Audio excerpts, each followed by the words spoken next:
இறை இயேசுவில் எனக் அன்பார்ந்தவர்களே, நம் ஜீவனுள்ள தேவனின் உயிருள்ள வார்த்தைகளை தினமும் கேட்பதன் மூலம் உங்களுக்கு நன்மையும் ஆசையும் உண்டாவதாக.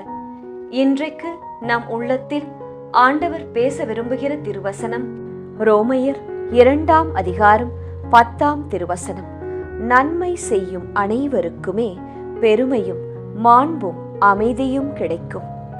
இறை இயேசுவில் எனதருமை நண்பர்களே, உங்கள் அனைவருக்கும் நம் இயேசுவின் அன்பை உரித்தாக்குகின்றேன். இயேசுவின் அவிலா நகர் புனித தெரசா அவர்தான் இன்றைய புனிதர். அவரிடம் நமக்காக இயேசுவிடம் பரிந்து பேசி அவரின் மேலான இரக்கத்தை நமக்கு பெற்று தரும்படி ஒரு நொடி ஜெபித்துக் கொள்வோம். இன்று அக்டோபர் மாதம் 15ஆம் தேதி புதன்கிழமை. என்று தங்கள் பிறந்த நாள் மற்றும் திருமண நாளை கொண்டாடும் அனைவரையும் இறை இயேசுவின் அன்பும் ஆசிர்வாதங்களும் நிறைவாய் சேரட்டும். மற்றும் தங்களுக்கு பிரியமானவர்களை இழந்து தவிக்கும் நண்பர்களையும் இறை இயேசுவின் தாய் மரியின் ஆறுதல் தாங்கிக் கொள்ள ஜெபிக்கின்றேன். மனசுக்குள்ளே பலர் கெட்ட எண்ணங்கள், பழிவாங்கும் நோக்கங்களை வைத்திருப்பார்கள். ஆனால் தனக்கு நல்லது நடக்க வேண்டும் என்று எதிர்பார்த்து காத்திருப்பார்கள். இல்லை நண்பர்களே, கடவுள் இயேசு அப்படி செயல்படுவதே இல்லை. The Lord Jesus doesn't work that way. உங்கள் வாழ்க்கையில் நீங்கள் முன்னேற்றம் அடைவதற்கு நல்ல எண்ணங்கள் தான் ஊன்றுகோல். உங்களை மட்டும் பாருங்கள். அடுத்தவன் ஏதோ செய்து கொண்டு போகட்டும், அதை பற்றி கவலைப்படாதீர்கள். அனைவரையும் ஆண்டவர் இயேசு பார்த்து கொண்டேதான் இருக்கிறார். அவரின் கண்கள் உறங்குவதில்லை. நண்பனுக்கு, கணவனுக்கு, மனைவிக்கு, பெற்ற பிள்ளைகளுக்கு, உற்ற தோழிக்கு, உடன்பிறந்த சகோதர சகோதரனுக்கு தீமை செய்யும் யாரும் இயேசுவின் கண்களுக்கு தப்பவே முடியாது. இதை விசுவாசியுங்கள். பழி வாங்குவதும் தீய எண்ணங்களும் நமது மனதிற்குள் இருக்கவே இருக்காது. சரி, பாரத்தை எடுத்து போடுங்கள். ஜெபத்தில் நேரத்தை செலவிடுங்கள். இன்றைய முதல் வாசகம் என்ன கூறுகிறது? நன்மை செய்யும் அனைவருக்குமே பெருமையும் மாண்பும் அமைதியும் கிடைக்குமா? வேறு என்ன வேண்டும் ஒரு நல்ல மனிதனுக்கு? நிம்மதியான வாழ்க்கை, அதுதானே தேவை. என்ன சொல்லுகிறீர்கள்? நல்லவன் என்றுமே பெரிய பொருட்களுக்கெல்லாம் ஆசைப்படுவதே இல்லை.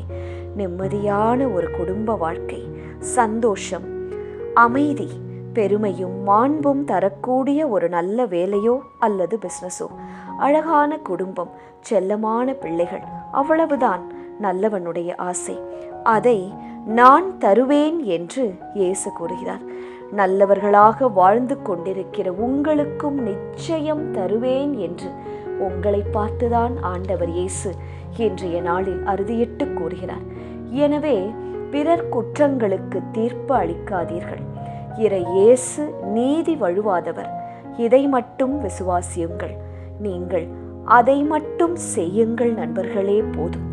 விசுவாசியுங்கள். அதையும் தாண்டி உங்களால் துக்கம் தாங்க முடியவில்லையா? என்னை இப்படி பேசிவிட்டார்களே, எனக்கு இப்படி செய்து விட்டார்களே, நான் எவ்வளவு நன்மை செய்தேன் என்று துக்கம் தொண்டையை அடைக்கின்றதா? உடனே முழங்கால் படியிடுங்கள். இயேசுவின் கண்களை உற்று நோக்குங்கள். கண்ணீரோடு உங்கள் பாரத்தை அவர் பாதப்படியில் வைத்து விடுங்கள். இயேசு நீதி அரசர், யெகோவா சிட்கேனோ என்று அழைக்கிறோம். அவர் நீதி தேவார், நீதி செய்வார் நண்பர்களே, இது நிச்சயம். ஒவ்வொருவருக்கும் அவர் செயல்களுக்கு ஏற்ப கடவுள் கைமாறு செய்வார். மன உறுதியாய் பொறுமையாய் ஜெபத்தில் காத்திருங்கள். தற்போது நீங்கள் பார்க்கும் அல்லது அனுபவிக்கும் வேதனை, நெருக்கம், அது நிலைக்காது, இனியும் நீளாது. அவை அகற்றப்படும். இயேசுவின் கை உங்கள் வாழ்க்கையில் செயல்படும்.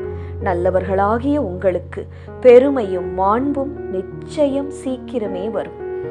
இன்றைய நற்செய்தியில் பரிசேயரை இயேசு எச்சரிக்கிறார், கடுமையாக சாடுகிறார்.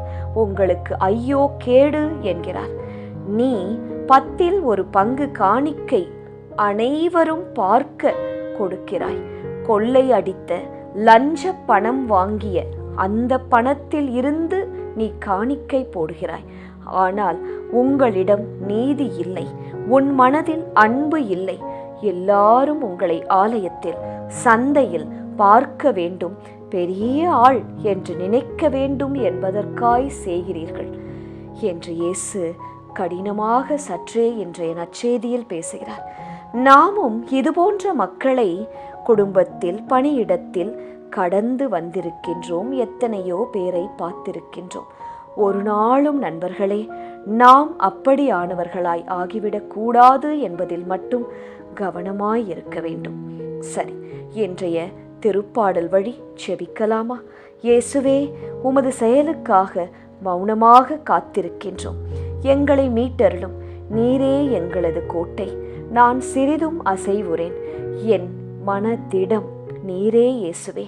நான் தினமும் சொல்லுகிறேன் என் நெஞ்சிடம், என் நெஞ்சே, நீ ஆண்டவருக்காக காத்திரு.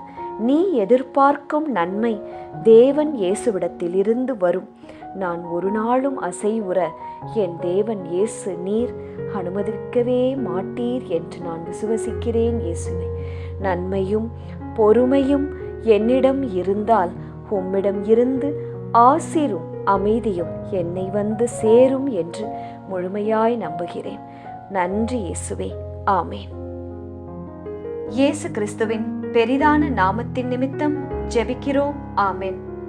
ஒவ்வொரு நாளும் உங்கள் உள்ளத்தில் ஆண்டவர் பேச விரும்புகிற இறை வார்த்தையை தெரிந்து கொள்ள ரோசரி பிரேயர்ஸ் சேனலை சப்ஸ்கிரைப் செய்யுங்கள். மேலும் உங்கள் நண்பர்கள் மற்றும் உறவினர்களுடன் ஷேர் செய்யுங்கள். நன்றி.